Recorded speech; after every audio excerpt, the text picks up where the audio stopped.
हमें एग्जाम लिखना नहीं आता, देयर इज नो फन, कोई फायदा नहीं। एग्जाम लिखना आना बहुत जरूरी है। And can someone tell me what's the date like? I think it's October 31st today, right? So we are talking about how to write the exams. अगर आपने जिन लोगों ने वो लेक्चर्स देखे हैं तो ये ध्यान दिया होगा कि हमने ना सभी चीजों को बहुत जस्टिफाइड वे में और पॉइंट वाइज बताया है। जिन लोगों ने लेक्चर देखा उनको समझ में आया हो, नहीं समझ में आया दो चार बार चला के देख लो, बहुत अच्छे से एक्सप्लेन किया है। पहला चीज हमने बात की थी हाउ टू स्टडी, फिर दूसरा था how to prepare for exams, और ये तीसरा पार्ट है उसका how to write the exams. क्या इसमें भी कोई टेक्निक है? जी हाँ, इसमें भी बहुत बड़ी टेक्निक है दोस्तों। और सबसे इंपॉर्टेंट बात पता है क्या है? सबसे इंपॉर्टेंट बात यह है कि हम में से ज्यादातर लोगों को यह पता ही नहीं है कि एग्जाम लिखने की शुरुआत कैसे करें। मैं ऐसे महानुभाव दिखा दूंगा, पेपर हाथ में आया, लिखना शुरू, ये भी नहीं देखेंगे कि इंस्ट्रक्शंस क्या लिखें। क्या हम में से कोई ऐसा करता है? सच्चाई से बता सके तो। वो सोचते हैं पेपर लंबा है, लेंथी पेपर होने की वजह से फटाफट खत्म करो। भाई ये तो देख लो करना क्या है।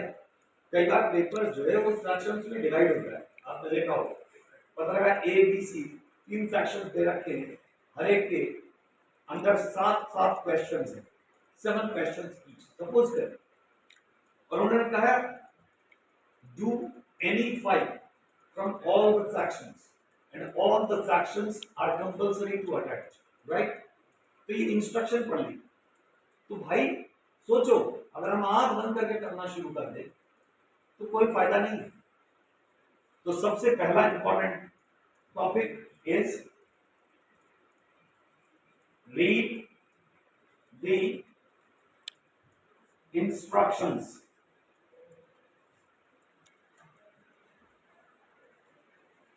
सबसे पहला काम ये करें कि आप इंस्ट्रक्शंस को रीड करें। क्वेश्चन पेपर सॉल्व करने के लिए इंस्ट्रक्शन क्या दी है उसको पहले देखिए, राइट? फिर उसके बाद ही आज आप अटेम्प्ट करना शुरू करिए। दूसरा नंबर की बात आती है कि आप स्टार्ट कैसे करें, कौन सा क्वेश्चन सबसे पहले अटेम्प्ट। देखिए अगर तीनों ही सेक्शन हमें करने एबीसी, तो किसी भी सेक्शन के किसी भी क्वेश्चन से आप स्टार्ट कर सकते हैं लिखना, माइंड। लेकिन एक बात को जरूर ध्यान रखिए, जैसे आपने कहा सबसे पहले आपको सपोज करिए बी सेक्शन का कोई क्वेश्चन, क्वेश्चन नंबर 2 और उसका भी यहां पे 3rd पोर्शन या 3rd पार्ट सॉल्व करना है। तो सबसे पहली चीज ये जरूरी है my dear friends, be very clear what are you writing.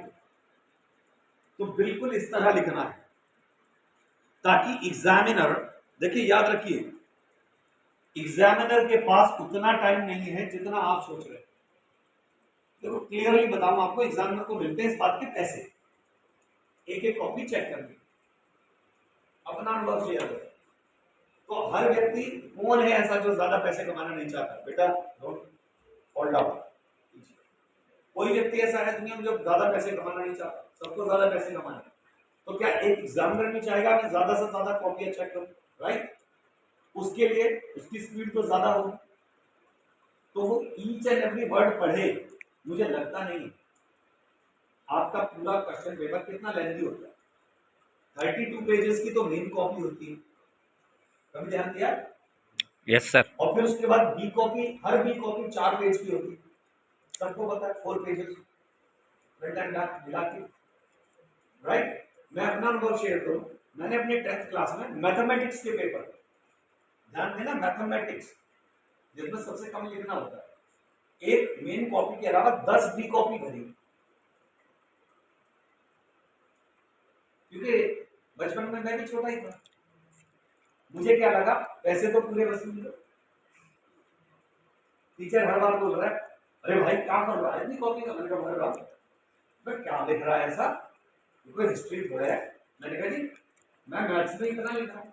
अब क्या लिख रहा था, मैं क्या कर रहा था, सारे क्वेश्चन जो भी मैं सॉल्व करते जा रहा था।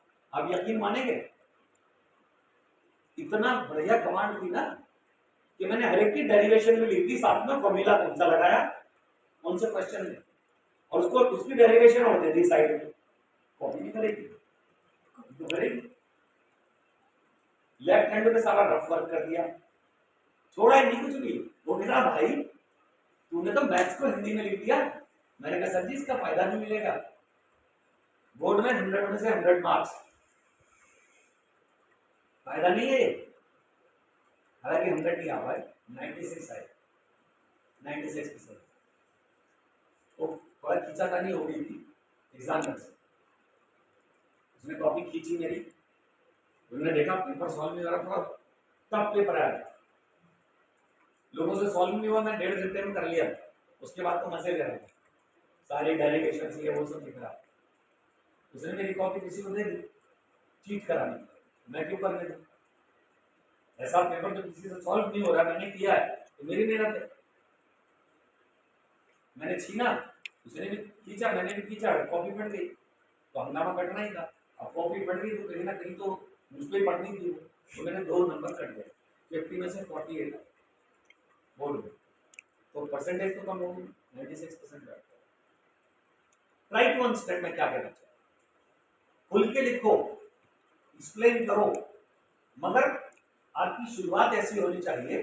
मैं शुरुआत की बात कर रहा हूं कि जब एग्जामिनर आपकी कॉपी खोले तो वो देख के खुश हो जाए पहले क्वेश्चन, और आपकी कॉपी के फॉर्मेटिंग पे, कॉपी के डिस्प्ले पे, आपकी राइटिंग पे, यस इवन राइटिंग मैटर्स।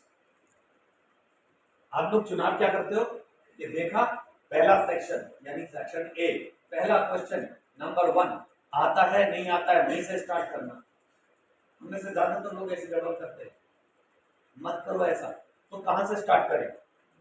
सबसे पहले आप वो क्वेश्चन सॉल्व करिए जो आपको बहुत अच्छे से आता है। भाई ऐसा तो हो नहीं सकता कि पूरे पेपर में एक भी क्वेश्चन ऐसा ना हो जिसकी कमांड हो आपको, है राइट? Yes sir. तो जिस पे पहले कमांड है, जिस पे पहले कंट्रोल बढ़िया हो आपका, वो वाला क्वेश्चन पहले सॉल्व करिए, चाहे वो थ्योरेटिकल हो या वो न्यूमेरिकल हो, पहले उसको करिए। और एक बात का ध्यान रखिए कि जब आप लिखने लगे आपकी राइटिंग बड़ी बिंदास हो। कई लोगों का प्रॉब्लम क्या है, वो इतना बारीक लिखते हैं, यकीन मानिए अगर एग्जामिनर को थोड़ी भी दिक्कत हुई ना इस बात में कि आपकी राइटिंग ठीक से समझ में नहीं आ रही, तो मेरी विश्वास करिए एग्जामिनर ज्यादातर केसेस में ऐसा करेगा, बस ये देखेगा उसने क्वेश्चन कितना भर रखा है और एवरेज मार्क्स देगा कि आपने 100% सही किया। 10 नंबर के क्वेश्चन पर आपको 5 to 6 नंबर देगा अगर आपने बढ़िया लिखा, बेहतरीन। होना क्या चाहिए था, 10 out of 10 मिलने चाहिए अगर मैंने अच्छा लिखा। खराब लिखा है तो उसके हिसाब से दो, लेकिन यहाँ पर आपने ऑप्शन ही नहीं छोड़ी, कुछ समझ में ही नहीं आ रहा। कई लोग तो इतने महान हैं, खुद लिखने के बाद में कहते वो देख के पढ़ेगा बताइए मैंने क्या लिखा। बिलीव मी, मैंने ऐसे भी महान लोग देखे हैं, वो खुद नहीं पढ़ सकते अपना लिखा होगा, राइट? कई लोगों की फिलॉसफी एक हो चुकी है, वो कहते हैं भैया सीसीएस में तो एक चीज चलती है, क्या बोले, बस कॉपी भराओ। क्या लिखे भाई, कुछ भी लिखो, जितनी ज्यादा कॉपी भरी होगी उतने ज्यादा नंबर आएंगे, ऐसा भी सुना है। और लेकिन एक चीज बड़ी दुखद है जो मैंने खुद से महसूस की, क्योंकि कुछ एग्जाम्स मैंने भी दिए सीसीएस से, कि भाई कितना भी अच्छा लिख लो, वो 2nd डिवीजन से भी नीचे 3rd डिवीजन के मार्क्स देंगे आपको ऑन एन एवरेज। ये आदत है। तो भैया बेस्ट लिखने का फायदा क्या है, राइट है? यस। अब जो टॉपर है उसने बहुत बढ़िया लिखा हो, उसको भी 2nd 3rd डिवीजन के आप मार्क्स दोगे तो यार उसका तो दिल ही टूट जाएगा। तो लोग बोलते हैं कि फिर उसको यहां से करना ही नहीं चाहिए। सोचो, अच्छा हम लिखते हैं थ्रू आउट इंग्लिश में, हमने हिंदी लिखा ही नहीं कर, तो पता लगा फिर तो आपकी और नदियां डूबेगी। बोले क्यों? बोले थे इंग्लिश का पेपर भी हिंदी में दोगे तो अच्छे नंबर आएंगे। समझ रहे हो मेरी बात? बोले वो समझेगा कौन, आप टॉप क्लास इंग्लिश लिखना, अमेरिकन इंग्लिश, और उनको समझ में तो आनी चाहिए। Getting my point? तो यहां भी हम गड़बड़ करते हैं। राइटिंग आपकी बेहतरीन होनी चाहिए, अच्छी लगे। क्या ध्यान रखिए राइटिंग लिखते वक्त? राइटिंग लिखते भैया एक बात का ध्यान रखिएगा, शब्दों के बीच में, वर्ड्स के बीच में जो गैपिंग होती है वो बराबर होनी चाहिए, और थोड़ी स्पेस रख के चलो तो राइटिंग अच्छी लगेगी। और बहुत छोटा मत लिखो, अगर बहुत बड़ा नहीं लिखना तो बहुत छोटा भी मत लिखो। हो सके तो थोड़ा सा बड़ी तरफ ही रहो, छोटी तरफ नहीं, थोड़ी सी बड़ी तरफ रहोगे, एग्जामिनर को देखने में अच्छे से समझ में आएगा, क्योंकि ज्यादातर एग्जामिनर चश्मे वाले ही होंगे। राइट मंच पे मैं क्या कहना चाह रहा हूँ, अनुभवी होंगे ना, प्रोफेशनल कॉपीज आम आदमी चेक नहीं करेगा। हम भी AKTU में रजिस्टर्ड है, टेक्निकल यूनिवर्सिटी में। अब बीटेक का एग्जाम, बीटेक की कॉपी अगर मान लिया मैं सॉल्व कर रहा हूँ तो ऑब्वियसली उस लेवल का तो हुआ ना, तभी तो सॉल्व करूंगा, उसकी चेक करूंगा, इवैल्यूएट करूंगा कॉपी आपकी राइट मंच पे। तो भैया अच्छा दिखना भी चाहिए, ये तो मानते हो, जो दिखता है वो दिखता है। Yes sir. दिखेगा अच्छा तो मिलेगा भी अच्छा। एक चीज और, यानी कि हमने दूसरे पॉइंट बात की, मैंने कहा राइटिंग, ओके, राइटिंग, इस पर ध्यान देना है। तीसरा पॉइंट हमने बात की कि वो करना है सबसे पहला अटेम्प्ट, उसको करना है पहला क्वेश्चन जिसके ऊपर आपकी कमांड हो। तो यानी कमांडेबल क्वेश्चन को पहले लेना है।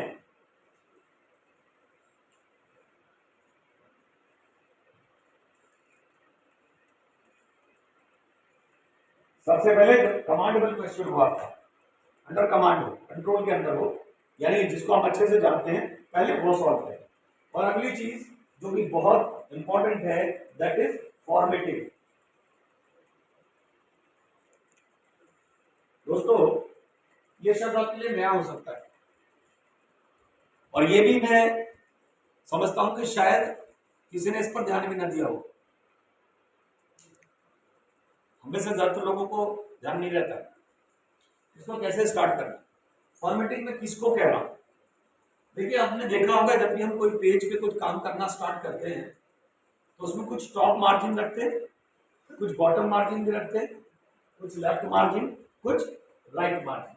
और तो और कंप्यूटर पे भी जब आप काम करने जाओगे ना, A4 आपने सिलेक्ट की शीट या कोई भी स्क्रीन पे आप गए डेस्कटॉप पे, और जैसे ही आप काम करना स्टार्ट करोगे तो आप कभी भी देखना कुछ भी आप टाइप करोगे ना, वो अपने आप टॉप, बॉटम, लेफ्ट और राइट मार्जिन रख के कर्सर चलना स्टार्ट होगा। राइट है क्या रॉन्ग है? राइट। और उसके बाद जब पेज पूरा कंप्लीट हो जाएगा तो आप देखेंगे उसकी प्लेसिंग बड़ी जस्टिफाइड होती है। एक कमांड तो आपको पता ही है, जस्टिफाइडिफिकेशन वाली कमांड, है राइट? इसी तरह कई बार जब प्लेसिंग ठीक नहीं होती है तो हम क्या करते हैं, कंट्रोल A किया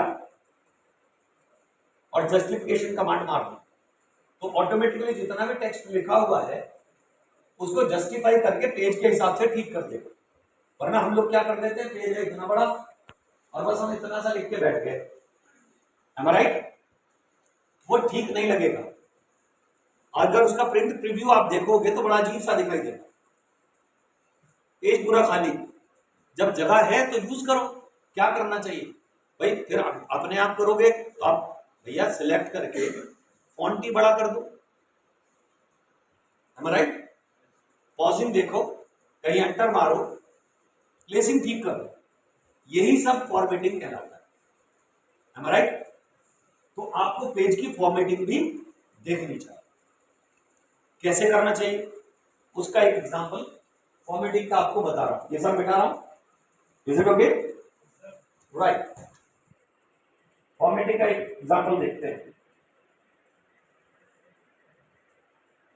हमारी बात यह है, आज मेरे को बोर्ड चाहिए था, अक्सर बोर्ड नहीं होता है ना क्लास में, तो वो ऑटोमेटिकली लगा हुआ मिल गया, दैट्स गुड।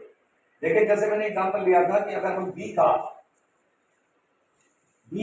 फ्रैक्शन का सेकंड क्वेश्चन का थर्ड पार्ट अगर हम कर रहे हैं, हमने ये लिख दिया, और अब जब आप लिखना स्टार्ट करें तो किस तरह लिखना स्टार्ट करें वो बता रहा हूं। इसमें बहुत मजा भी आने वाला है, राइटिंग भी आपको अच्छी लगेगी।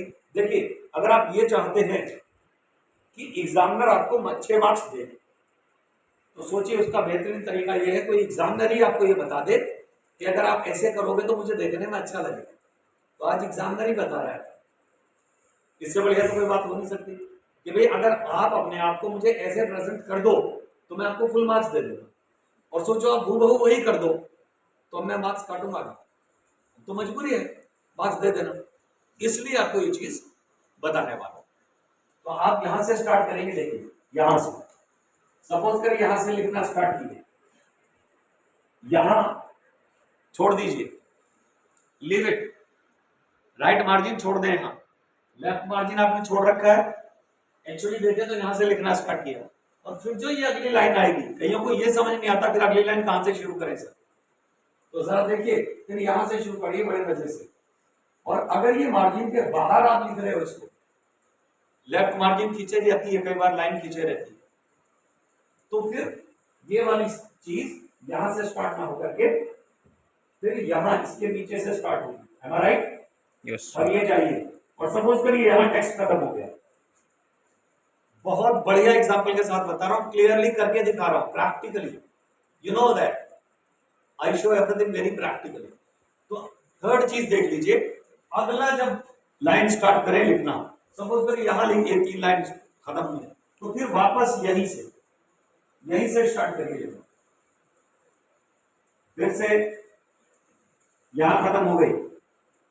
अब सपोज करिए एक क्वेश्चन यहां पर खत्म हो गया, तो जब आप नेक्स्ट क्वेश्चन स्टार्ट करें तो यहां से 2 लाइन छोड़ दे, माने हाउ मेनी लाइंस?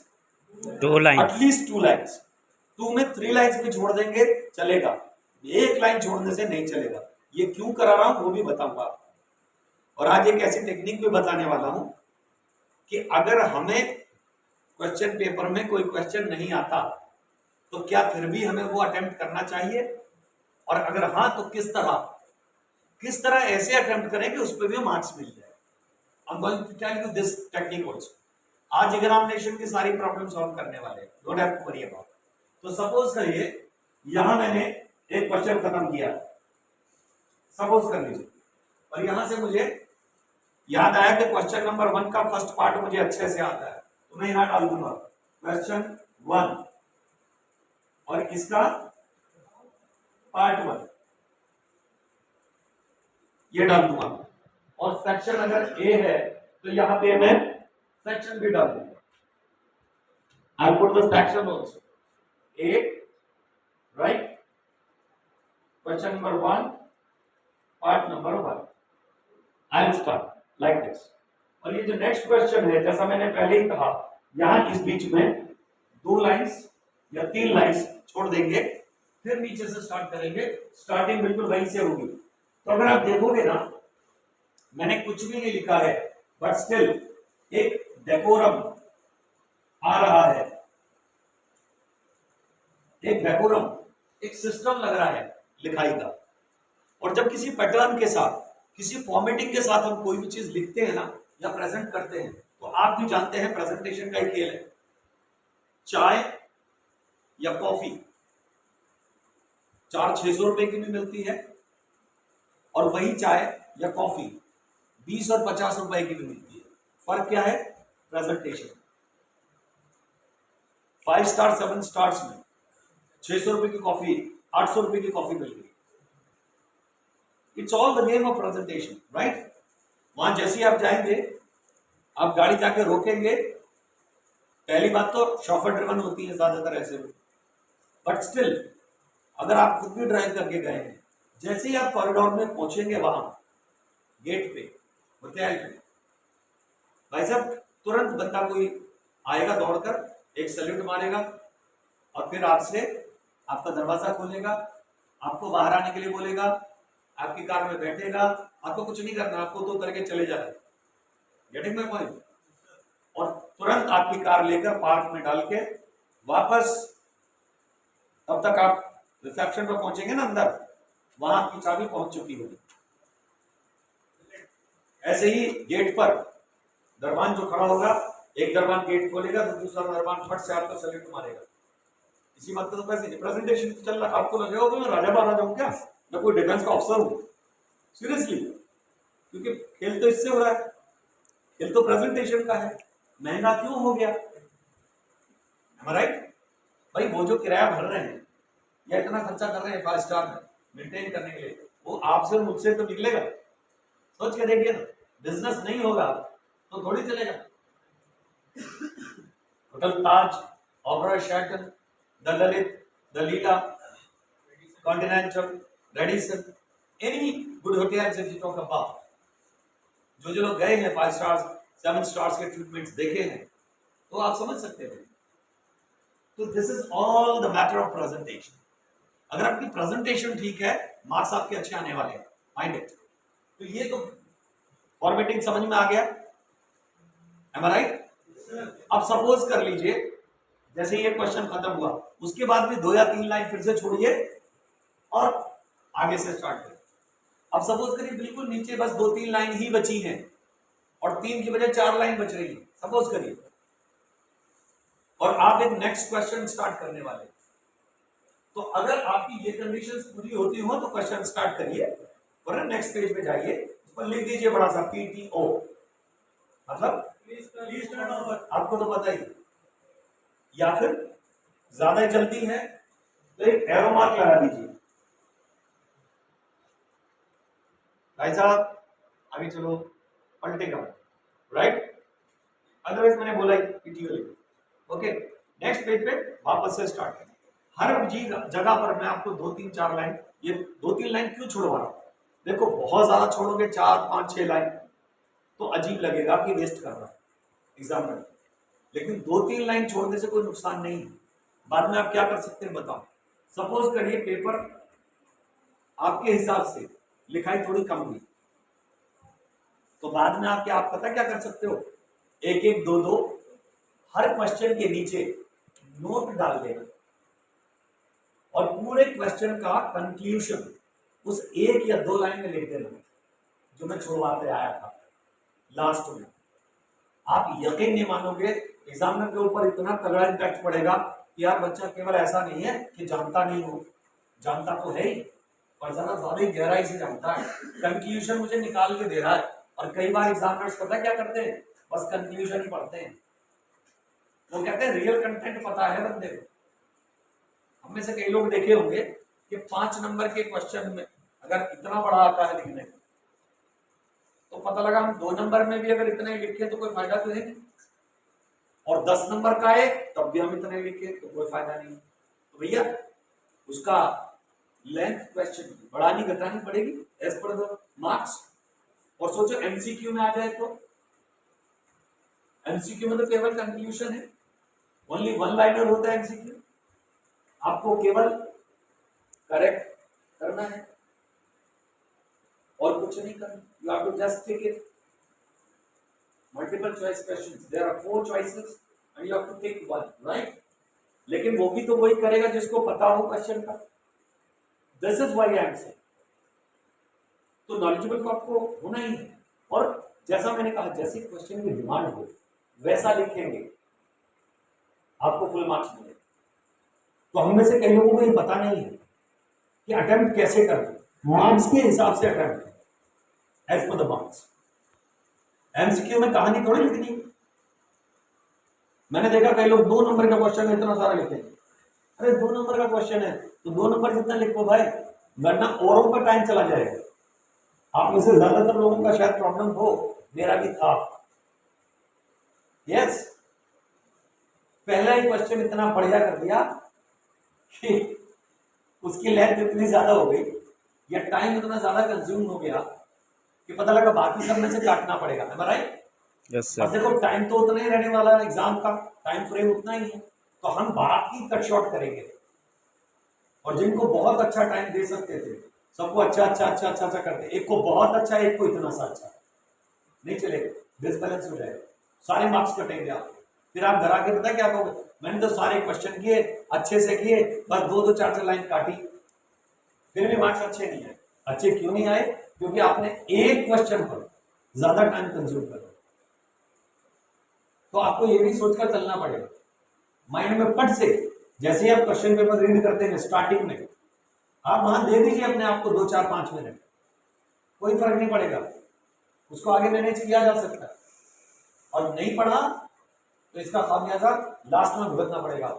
इसलिए 2-4-5 मिनट अगर एग्जाम पेपर को पढ़ने में देनी है दे दीजिए, अगर इंस्ट्रक्शंस पढ़िए और फिर देख लीजिए पूरे एग्जाम पेपर पे, फटाफट नजर मार के, जस्ट हैव अ ग्लैंस कि कौन सा आप सबसे पहले अटेम्प्ट करने वाले हैं, राइट। और फिर माइंड में ही कैलकुलेट कर लीजिए, नहीं तो रखिए पेंसिल और इरेजर, लेड पेंसिल, कैची पेंसिल, लिख लीजिए किसी के नारे पर रफ साइड में कि मैं कितने, कौन से क्वेश्चन को कितना टाइम देने वाला हूं, और उससे कम टाइम देने की कोशिश करें। मतलब आपको कोशिश ये करनी है, अगर आपका 2.5 आवर्स का पेपर है तो आपको कोशिश करने की 2 घंटे में मैं खत्म करूं, इस हिसाब से टाइम दीजिए सारे क्वेश्चन। और वो जो 2-4 लाइन लिखवा रहा हूं, बचवा रहा हूं आपकी, वो यहां काम आ सकती है कि लास्ट में जब टाइम बचेगा, एक बात याद रखना, आप में से जो भी लोग एग्जाम देते हैं, अगर वो इतना टाइम लास्ट में बचा लेते हैं कि आप एक बार अपने आंसर शीट को रिव्यू कर सकें, तो आप यकीन मानिए उनके मार्क्स अच्छे ही आएंगे। पता है क्यों? क्योंकि जो छोटी मोटी कमी रह गई होगी हम उसे कंप्लीट कर सकते। किसी किसी क्वेश्चन में कोई इंपॉर्टेंट टॉपिक फट से याद आता है लास्ट में, कहां जोड़ोगे? सोचो, अगर आपने स्पेस छोड़ ही नहीं रखा, जोड़ोगे कहां उसको? कितना भी इंपॉर्टेंट होने दो, और पता लगा वो सारे क्वेश्चन में जितना लिखा था उससे ज्यादा इंपॉर्टेंट ये 2 या 3 लाइन का कंक्लूजन है, हमारा, तो भैया उसको अभी डाल दोगे, मार्क्स पूरे आ जाएंगे। जो कसर थी एग्जामिनर जो कमी ढूंढ कर निकालता वो आपने पूरी कर दी। कई बार क्या होता है कि कोई आपने थ्योरी लिखी और उसका प्रूफ या उसको कोई अच्छा सा वेरिफिकेशन आपको मालूम है, तो लिख दो ना यार नीचे 2-3 लाइन, कर दो उसको कमी को पूरी, राइट। प्रॉब्लम क्या है? इसी तरह कोई न्यूमेरिकल आप सॉल्व करते हो, न्यूमेरिकल आपने सॉल्व कर दिया, अब उसमें फॉर्मूला कौन सा लगाया? ऑब्वियसली फॉर्मूला सही लगाया तभी न्यूमेरिकल सॉल्व हुआ है। लेकिन सोचो ना, अगर एक किनारे पे उसका फॉर्मूला लिख दो, एग्जामिनर पे क्या इंप्रेशन पड़ेगा? वो जो राइट मार्किंग में यहां से आपसे छुड़वा रहा हूं, अगर जिस क्वेश्चन को मैंने यहां सॉल्व किया उसका फॉर्मूला मैं यहां लिख दूं, मेरा क्या जा रहा है? मेरे को तो आता है ना। तो यहां अगर मैंने लिख दिया, मैंने एग्जामिनर को क्लियरली बता दिया, सर जी मुझे ये भी मालूम है कि इस फॉर्मूले के ऊपर बेस करके मैंने एक क्वेश्चन पेपर, मतलब ये पर्टिकुलर क्वेश्चन सॉल्व किया है, फॉर्मूला ये लगाया है, तो बंदे को पता है। इसी तरह टाइम हो, फॉर्मूले के बाद उसका डेरिवेशन भी लिख दो, अगर थोड़ा सा पता है आपको। देखो बड़ा कैसे मार्क्स नहीं दे। मैथ्स को हिंदी में लिख डालो, आई वांट टू से दिस, इतना बढ़िया से एक्सप्लेन करो कि एग्जामिनर के भाई भाई मुझे मूर्ख समझ रहा है क्या? देखो कितना खोल के लिख रहा है बंदा, समझा समझा के। लेकिन एक बात एग्जामिनर को इस बीच में समझ में आ जाएगी कि ये बच्चा पढ़ता है, इसको नॉलेज है और ये डीप स्टडी कर रहा है, तो ये बता पा रहा है। लोगों से क्वेश्चन पेपर सॉल्व नहीं होते, सवाल हल नहीं होते, और एक बच्चा यहाँ फॉर्मूला भी लिख रहा है, राइट टू अंडरस्टैंड। इसका मतलब और ज्यादा क्लैरिफाई करना चाह रहा है कि सर मुझे ये भी पता है। भाई पाइथागोरियन थॉट थ्योरम लगाई किसी चीज में, आप लिख दो ना बराबर। दिक्कत क्या है? पूरी मत लिखो, लिख दो AC square equal to BC square plus AB square, हमारे यस सर, लिख दो, लिखने में क्या है? ट्राई टू अंडरस्टैंड, उसको इतने में से समझ में आ जाएगा कि इसको समझ में आ गया। Trigonometry I was talking about, अभी जो बात कर रहा हूं, ट्रिगोनोमेट्री का एक फॉर्मूला बोल दिया। Yes sir, try to understand. इसी तरह जैसे मैंने बताया, अब उस पर आ जाते हैं कि सपोज करें को क्वेश्चन हम सारा सॉल्व कर चुके और यहां तक तो होते रहा। पहले मैंने B2 कर दिया थर्ड पार्ट, फिर मैंने A का फर्स्ट क्वेश्चन का फर्स्ट पार्ट कर दिया। What next? अब सपोज करें इससे आगे सीधा मेरे को 10th क्वेश्चन समझ में आ रहा है तो घबराना मत बिल्कुल भी, सीधे 10th पे जाना। एक बात और बता दूं यही बीच में, जो टाइम कंज्यूमिंग होती है हम लोगों के लिए, हम में से ज्यादातर लोग क्या करते हैं कि अगले नंबर के चक्कर में, ये यार चल फर्स्ट तो किया ही है, ए का फर्स्ट, उसका भी फर्स्ट पार्ट, अब इसका थर्ड पार्ट सेकंड पार्ट कुछ भी समझ में नहीं आ रहा तो यहां से बिल्कुल ही छोड़ दो भाई। 10th के 4th क्वेश्चन का थर्ड पार्ट आपको करना है तो 10th का 4th क्वेश्चन का थर्ड पार्ट आप करिए, नो प्रॉब्लम एट ऑल। लिखिए बहुत क्लियरली मेंशन करिए, एग्जामिनर के लिए कंफ्यूजन ना रहे कि वो कौन से क्वेश्चन का आंसर चेक कर रहा है। मालूम है क्यों? आपको नहीं पता, आजकल ये भी थोड़ा हाईटेक हो गया। पहले हम लोग ना पढ़ पढ़ के करते थे, 10th की 12th की ग्रेजुएशन की या आपके प्रोफेशनल कॉपीज। अब पता क्या आता है, अब स्लाइड्स आती हैं कटे कटे, यानी बोलिए सब कंप्यूटराइज्ड आ रहा है।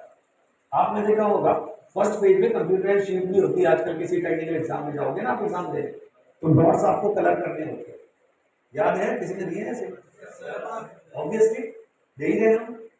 तो वो क्या है, वो कंप्यूटराइज्ड शीट है, हम उस पर फॉर्मेट जैसे रखेंगे ना उसमें कटिंग हो रखी होती है कि सही आंसर जो है वही दिखेगा, तो जो नहीं दिख रहा वहीं से रॉन्ग। समझ रहे हो? इसलिए जरूरी है ये चीजें, फॉर्मेटिंग भी इसलिए जरूरी है, अच्छी राइटिंग भी इसलिए जरूरी है, प्लेसिंग भी इसलिए जरूरी है।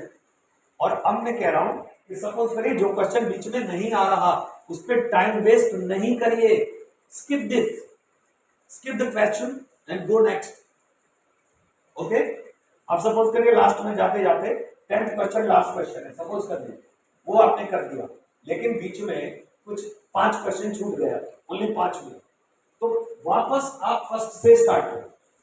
आई would like to suggest here this, वापस से फर्स्ट क्वेश्चन से स्टार्ट करिए और फिर देखते आइए कि अब मुझे थोड़े कम कौन कौन से आते हैं, इनमें कौन सा ज्यादा आता है, फिर उस हिसाब से करिए। Getting my point? Time waste नहीं। इस बार भी सपोज करिए 2 ही क्वेश्चन अटेम्प्ट हो पाए, 3 फिर से छूट गए, कोई बात नहीं, फिर से स्टार्टिंग से आते हैं। बचे हुए वो 2 क्वेश्चन भी अब आपके हो जाए। अब सपोज करिए एक क्वेश्चन बिल्कुल ही नहीं आता, लेकिन एक बात तो समझो भैया, इतने तो हम मूडमती नहीं है कि एबीसी भी नहीं मालूम होगा उस क्वेश्चन का। आप कहो आउट ऑफ द सिलेबस भी आ गया, तो वहां पे मैंने एक ट्रिक अपनाना, आप एक ट्रिक यूज करना, मैं हमेशा कहता हूं, क्या? Feel and speak word. तो वहां पर क्वेश्चन को रीड एंड स्पीक करके देखना, क्वेश्चन रीड करना और उसको फील करना, रीड एंड फील। रीड करके फील करोगे ना, तो देखो एक दावा कर रहा हूं मैं आपको, दावा, क्वेश्चन के अंदर लगभग 70% आंसर होता है। Yes sir. क्वेश्चन को जरा ध्यान से पढ़ना, क्वेश्चन के अंदर से ही कुछ ना कुछ ऐसी रूट निकल आएगी आपकी कि आप कुछ तो बता पाओ, और फिर जब सॉल्व करने लगो ना तो कुछ जरा इस अंदाज में सॉल्व करना।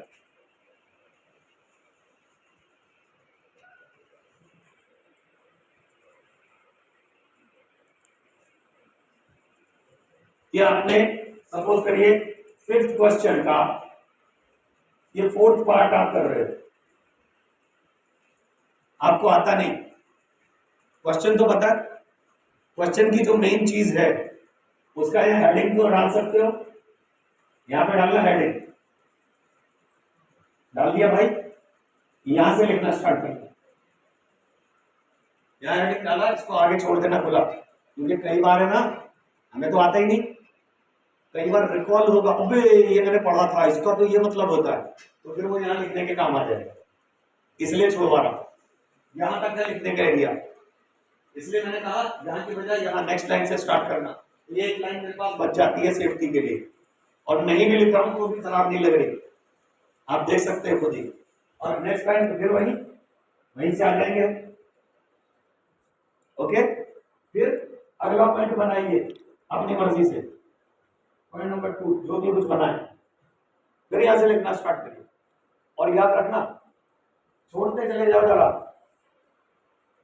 थोड़ी थोड़ी दूरी पर, अगर आपको आइडिया हो जाता है कि लगभग पीछे के क्वेश्चन आइडिया ना भी हो तो मैं बता देता हूँ, पीछे के क्वेश्चन से देखना कि एक हेडिंग लगभग हमारा 5, 6 या 7 या 8 लाइन का जा रहा है क्या, तो उससे थोड़ा कम क्योंकि उतना भर नहीं पाओगे आप, आपको आता ही नहीं कुछ, राइट। उससे थोड़ा कम लाइन बीच बीच में छोड़ते चले जाना, हेडिंग डालते चले जाना। अब आपने छोड़ दिया, अब आपके पास टाइम है, क्योंकि पीछे से टाइम मैनेज करके ला रहे हो, तो अब जो भी दिमाग में आता रहे उससे कंसर्न अपनी बेस्ट ऑफ नॉलेज के हिसाब से, अपनी बेस्ट ऑफ नॉलेज के हिसाब से लिखते चले जाना। कई बार उनको क्वेश्चन ऐसा आ जाता है कि हमें पता नहीं उसके बारे में, बिल्कुल नहीं पता, लेकिन क्योंकि हमारे कंसर्न विषय से ही तो होगा कुछ क्वेश्चन, तो हो सकता है उसका प्रैक्टिकल आपने किया हो, किसी उसकी थ्योरी ना पढ़ी हो, वो क्वेश्चन के आसपास भी ना बैठे, तो वो जो प्रैक्टिकल में किया था, अब ध्यान देना इस बात पर, बहुत ही बेहतरीन रिजल्ट आएगा। वो जो प्रैक्टिकल में किया था वो सारा प्रैक्टिकल इसमें लिख मारना।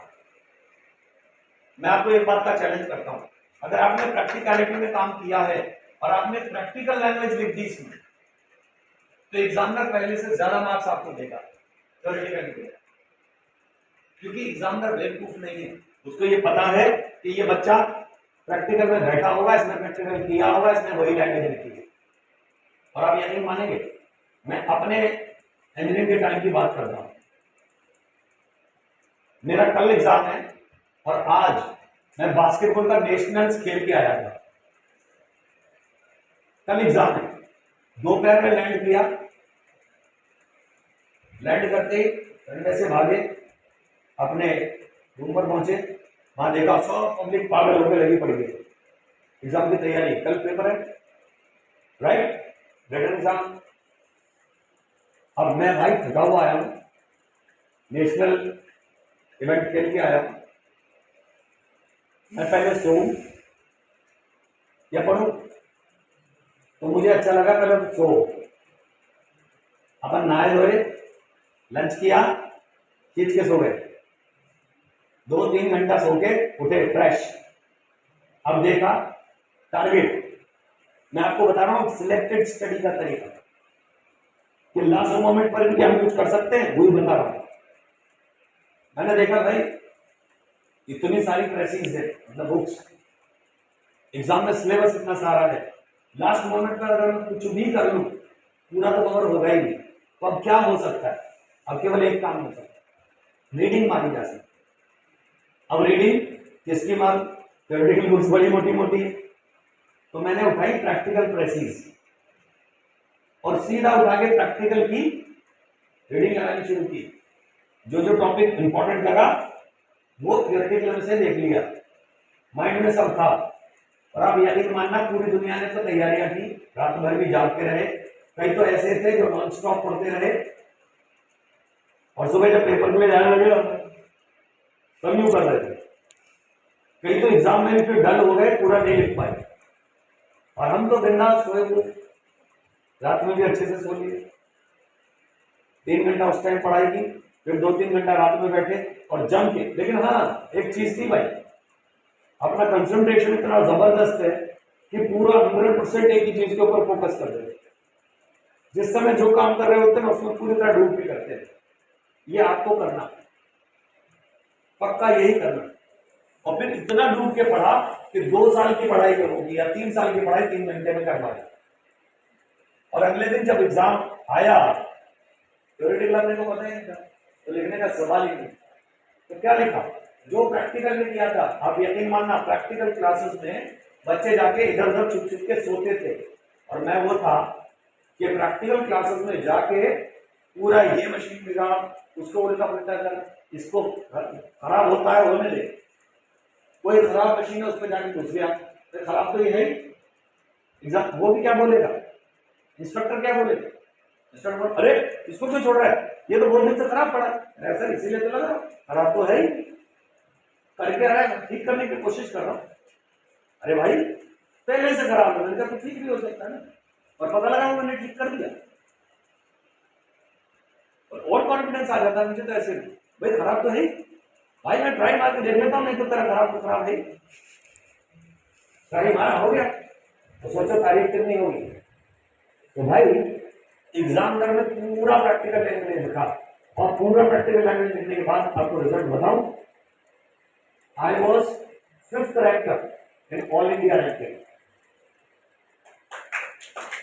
Holiday arrangement. और जो मेरे भाई और आप दिन पढ़ रहे थे ना, यकीन मानना बस किसी तरह पास हुए, कुछ तो सच बताओ तो फेल भी हो गए हाँ नहीं, क्योंकि यार मान रखना फेल का भी कोई ना कोई तो फेल भी होना चाहिए यार। सच है यार, सभी पास हो जाएंगे तो फेल वाले वालों में खाली हो जाएंगे, उन्हें भी कोई चाहिए। राइट कॉन्सेप्ट अगर आप हैंडल करोगे सही से, नथिंग इज डिफिकल्ट। और एक और बात है ना दोस्त, इजी तो सभी कर लेते हैं यार, we are not made to do easy things, we are here to do the difficult in an easy manner. Difficult को इजी कैसे बनाए, हम तो उस चीज पे काम करते हैं। So this is the best way out, हम सजेस्टिंग। जो नहीं भी आता उसमें भी खाली मत छोड़ के। अच्छा एक बात बताओ, खाली छोड़ोगे तो कोई मार्क्स मिलने के चांसेस हैं क्या? नहीं। और अगर लिखाओगे और पूरे कॉन्फिडेंस के साथ फैला फैला के पूरे फैल के लिखोगे तो कई बार हो सकता है सामने वाला चेक ही ना करे, वो ऊपर का एक आध पॉइंट देखेगा यार नहीं लिखा है यार, और हेडिंग वाइज लिख रहा है। एक बात और लास्ट में बताता हूँ, बहुत इंपॉर्टेंट टॉपिक, किसी भी क्वेश्चन को ना, लेंथी क्वेश्चन हो उसको बहुत लंबा एक ही पैराग्राफ में मत लिखना। बेस्ट आइडिया बता रहा हूं, तो क्या करना, उसको हेडिंग्स में तोड़ लेना। और देखो हेडिंग में तोड़ने से एक फायदा और होगा, लेंथ भी बढ़ जाएगी, क्योंकि मैंने जो लिखने का तरीका आपको बताया, पॉजिंग और फॉर्मेटिंग का, गैपिंग का, उससे सोचो ना कुछ नहीं मिला के 1 या 2 पेज एंड में आके पूरी कॉपी में बढ़ जाएंगे। ये तो मानते हो? Yes sir. तो भैया कई बार 1 या 2 पेज के 20 नंबर हो सकते हैं, 20 मार्क्स ऑल टुगेदर, तो क्यों ना बढ़ा दिया जाए, वरना जितना आता तो उतना ही है ना। तो ये हमारे प्रेजेंटेशन पे डिपेंड करता है कि हम उतने में अच्छे मार्क्स ले आए। और अगर तीनों का अप्लाई कर दोगे, एंड मैं ये भी बता दूं किसको, how to study, how to prepare for exams and how to write the exams. और जैसा मैंने बताया, ऐसे प्लान करना, क्वेश्चन पेपर पढ़ते ही टाइम बचा के इस हिसाब से टाइम फ्रेम को प्लान करना, पूरे के पूरे स्पैन को ऐसे डिवाइड करना कि एक भी सेकंड आपकी वेस्ट ना जाए। नहीं आता स्किप कर जाओ, आगे बढ़ जाओ, लेकिन लास्ट में टाइम बचा लो। क्यों? रिव्यू करने, have a review before you submit your answer sheet. एक रिव्यू कर लो। कई बार यार लास्ट मोमेंट पे मैंने खुद को देखा है, बहुत अच्छे पॉइंट्स रिकॉल हो जाते हैं, तो उनको फट से जाके वहां लिखना जहां मैंने जगह आपसे छुड़वा रखी, जाके चिपका दे, कोई इश्यू नहीं है कहीं भी। और लास्ट मोमेंट में तो अगर कुछ और इंपॉर्टेंट याद आ जाए तो जो बिल्कुल सबसे नीचे का मार्जिन है ना, वहां भी चिपका दे, कंटिन्यूटी में लिख दें, एग्जाम में चेक करेगा। I hope you all got it. ये काम तभी करेगा दोस्त जब इसको इंप्लीमेंट करेगा। तो हो सके तो इसको पहले अपने से, अपने आप को टाइम देके इंप्लीमेंट करके देखिए। एक बात और यहां कहना चाहता हूं, never have the fear of examination. Examination का फियर कभी मत कर। मैंने अभी आपको बताया, देखिए यहां अपनी लिखी है कोटेशन बताता हूं, if you fear you have to dare, but if you don't fear you may not dare. सोचो ना, चांस लेने में क्या बोले। अगर आप डरते हैं तो पक्का आपको झेलना पड़ेगा, लेकिन अगर आप डरते ही नहीं हैं तो चांसेस है कि शायद ना झेलना पड़े। तो मत डरो ना, क्या हो जाए, नथिंग विल हैपन। और फिर मैंने एक और बात आपसे क्या रखी है, try for the best but be ready for the worst. सबसे अच्छे के लिए कोशिश करिए और सबसे बुरे के लिए तैयार। और जो हो जाए, आप में से कई लोग एक गड़बड़ौती करते हैं दोस्तों, एग्जाम दे आए और पूछे तेरा कैसा हुआ, तेरा कैसा हुआ, यहां तक तो ठीक है, कोई भी पूछे बोले बढ़िया अच्छा हुआ भाई, अंदर से तो मेरे को पता नहीं कितना अच्छा हुआ, सोचो। लेकिन क्या उसको बदल सकते हैं?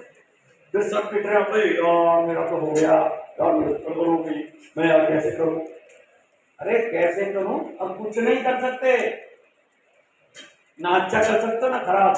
हाँ, एक काम जरूर कर लोगे, सर पीट पीट के आप अगला वाला पेपर जरूर खराब कर लोगे। तो क्या करो, जैसे ही एग्जामिनेशन हॉल से बाहर आए, राइट, भूल जाओ क्या लिख दिया, अब वो याद करो कि अगले पेपर में क्या करने का है। और अगर जो गड़बड़ हुई है इस बार पिछले पेपर में, जो कमी रह गई, उसको पूरा करने लग जाओ अगले पेपर के लिए। सबक एक बार में लेना, क्योंकि मेरे दोस्त एक बात मत भूलना, अगर चोट खा के समझे तो क्या समझे।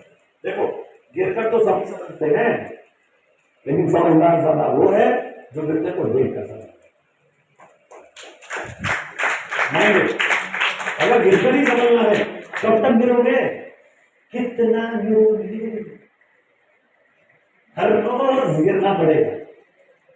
ओके, अब नहीं गिरना, रोना भी नहीं, किया भूल जाओ, अगले के बारे में सोचिए। Think for the next, live in present, not in past. Shrimad Bhagwat Gita में लिखा भी है, भगवान श्री कृष्ण खुद कह रहे हैं कि तो क्या लाया था जो ले जाएगा, और जब कुछ लाया नहीं था तो वो क्यों रहा है।